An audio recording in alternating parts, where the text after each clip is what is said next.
Good day everyone. This video presentation is a course requirement of the graduate school in the subject Math Analysis for Teachers under Dr. Jess Pizarro of St. Paul University, Philippines. By the way, I am teacher Wendy Faye Basco and welcome to my channel. And today, we will talk about the derivatives of the inverse trigonometric function. The derivatives of the inverse trigonometric functions can be obtained using the inverse function theorem. Using this technique, we can find the derivatives of the other inverse trigonometric functions. Now, in finding the derivatives of the inverse trigonometric function, you're going to have a new set of formula for the inverse trigonometric function different from the derivative of a regular trigonometric function.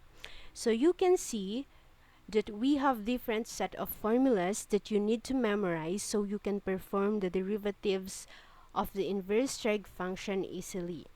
So there are 6 functions and we have 6 rules. They look complicated, but don't worry. There's just only 3 rules you have to remember, and that's sine, inverse tangent, and inverse secant. As long as you memorize these 3, I am sure you can memorize the other 3 as well, because they are exactly the same, but these actually have negative part.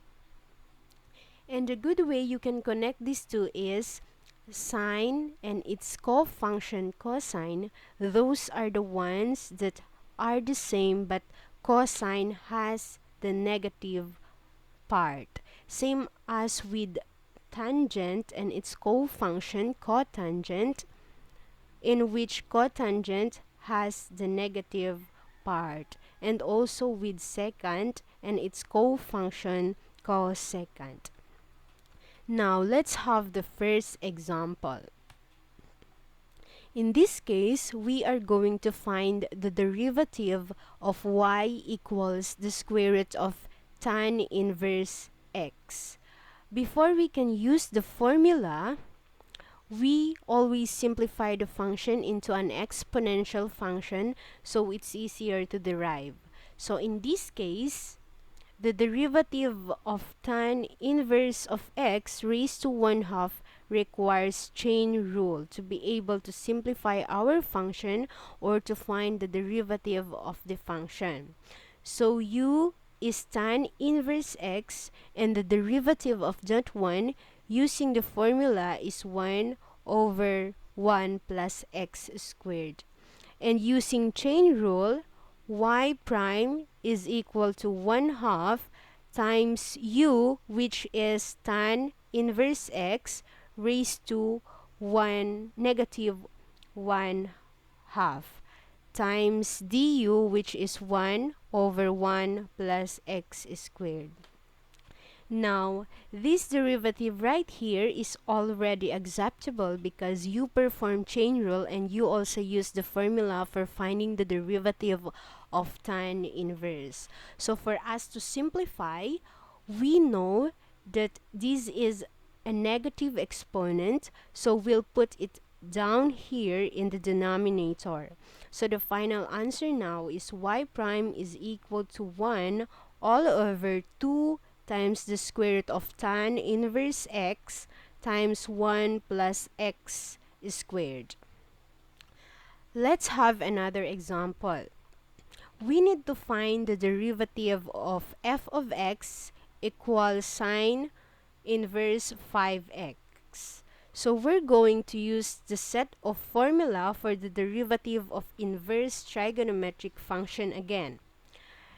F prime of x is equal to the derivative of sine inverse 5x with respect to x. So u of sine inverse is 5x and du will be 5. So to use the formula for the derivative of sine inverse x, we have 1 over the square root of 1 minus u, which is 5x squared, and just simply substitute the value of u, which is 5x, times the derivative of u, which is 5. Now, if you want to further simplify your derivative, it will turn out to be f inverse of x is equal to 5 over the square root of 1 minus 25x squared. Okay? Now, the third example seems a little bit complicated compared to the other two because in here we are using the product rule and we are going to find the derivatives of two functions here, which is f of x and g of x. Okay? So, since we are working on secant inverse x, we are also going to use the derivative of inverse trigonometric function. I change my radical into an exponential function, so I have f of x is equal to x squared minus 1 raised to 1/2 times secant inverse x. Using the formula, it will give you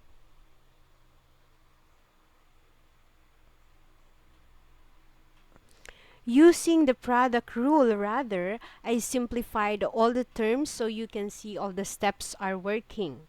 So f prime of x is equal to copy f of x times the derivative of g of x plus the derivative of f of x times g of x. Then let us simplify your derivative. Copy the first term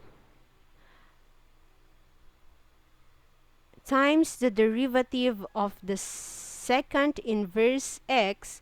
Using the formula, it will give you 1 over the absolute value of x times the square root of x squared minus 1 plus the derivative of x squared minus 1 raised to 1/2, which uses the chain rule again, and that is 1/2 times x squared minus 1 raised to negative 1/2 times the derivative of the inside, which is 2x multiplied by secant inverse x.